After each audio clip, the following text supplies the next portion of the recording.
Hello, what's up you guys, it's MEL QUINN here, and today I'll be ranking my personal favourite Netflix originals. Just a few disclaimers before we start. Well, again, I have to express these are personal favourites, so, you know, if yours isn't on there, don't be offended. Second of all, I'm not like this analytical critique kind of person. This isn't my forte, but I just thought it'd be fun to share these things with you. And number 3, I'm really sorry, but Stranger Things is not on this list. I know. I love Stranger Things, but it's just not one of my personal top favourites because I wanted to do 5 because I didn't want to drag it on for too long. So let's get started, shall we? My number 5 is Black Mirror. Even though the feeling I got from watching most of these episodes was that of an uneasy one, the fact they made me feel like this means it's done an excellent job. If you've not watched Black Mirror, I will briefly explain to you. Instead of following a main plot, Black Mirror is like a bunch of mini-movies, meaning each episode is different, same cast of characters a lot of the time. These episodes are examples of technology going too far, mainly based in the future, creating different scenarios that leave you thinking and wondering. For example, stimulations that get too real, social media becoming a reality, and in some cases, technology like taking complete control. I will not give away too much, but I have to say I did enjoy Nosedive and Hang the DJ as the more lighter ones. White Bear messed me up the most, but my ultimate favourite has to be the USS Callister. Don't get me wrong, there are some not so good episodes. However, I think Charlie Brooker does a great job at captivating the audience. Okay, so number 4 is Sex Education. I'm not going to lie, it took me a while to start watching Sex Education. I thought by its name it would be like overly crude. Don't get me wrong, I'm not prude. I didn't mean to rhyme then. I just think when the comedy is sexual all the time, I personally find it a bit lazy. Yes, sex plays a huge role in the series, but it's also deep with a lot of likeable characters. The show is based around Otis, a social, awkward, sexually frustrated high school teenager with a sex therapist mother, which adds to the awkwardness. A fantastic character played by Gillian Anderson, I must say. This show soon becomes addictive as you learn more about each character. A simple premise in regards to plot, however, tackles some serious issues and you fall in love with each character.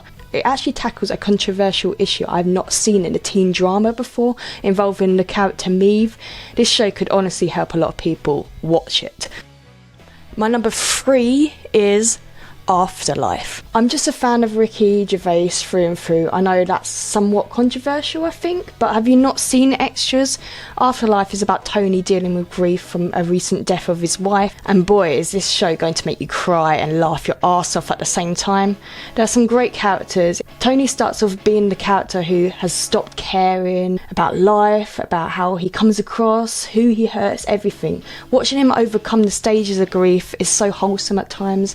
Watching him become more human as he realised they're good people who just want to help him is a brilliant watch and genius writing. Okay, we're getting close here, we're getting close to the number 1 spot. So number 2 is Atypical. Atypical is about a teenager named Sam who's sparked an interest in romance. Sam is on the autistic spectrum, which obviously means what comes naturally for other kids to understand might work differently in his head. Of course, the show shows the struggles of autism, but it also looks at the positives of Sam's amazing personality and uniqueness. As the show progresses, you'll learn more about the family, who are very likeable despite their mistakes. It's all very heartfelt. Each character gets their own time in the limelight and leaves the question, is any of us normal and do we want to be? I wish coming of age series as good as this were around when I was, you know, in my teenage years. I think people could learn a lot from this. It's emotional but also funny and uplifting.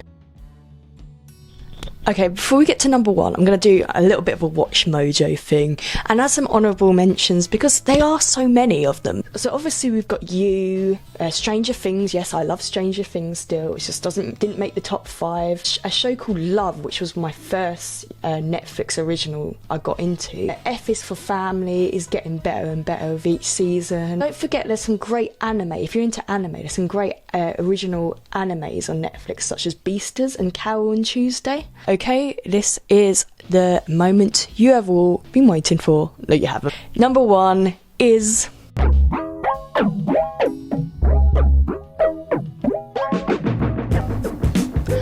Bojack Horseman. It's going to be hard to express how much I love this show. Not only is it the best Netflix original, it's one of the best shows I've seen. Our lead protagonist, anti-hero, is Bojack, a humanoid horse in a universe where humans and humanoid animals live together. You get used to it after like the first episode or two. Bojack is depressed, he's narcissistic, he's an alcoholic, sometimes rude character who was famous for a TV show called Horsing Around in the 90s. Yet, such as Hollywood often does, he's dried out and looking for work, desperate to stay relevant to today's ever-changing trends. Even though Bojack has all these faults in his personality, I love the character. I think he relates to us all, and you continuously are rooting for him to be better. Another key element in Bojack Horseman is character development. The different characters Bojack interacts with are really relatable at times. You get a good chance to get to know each of them as the story progresses. Not only is it hugely funny at times, but also there's some serious moments that mess me up emotionally. This show will really get you feeling things. Some amazing writing that deserves to be rewarded. So there you have it, folks. That's my top 5 Netflix originals. I'll ask the age-old question: what is your top 5 Netflix originals? Please tell me. And yeah, have a good day, everyone. See you soon. Bye.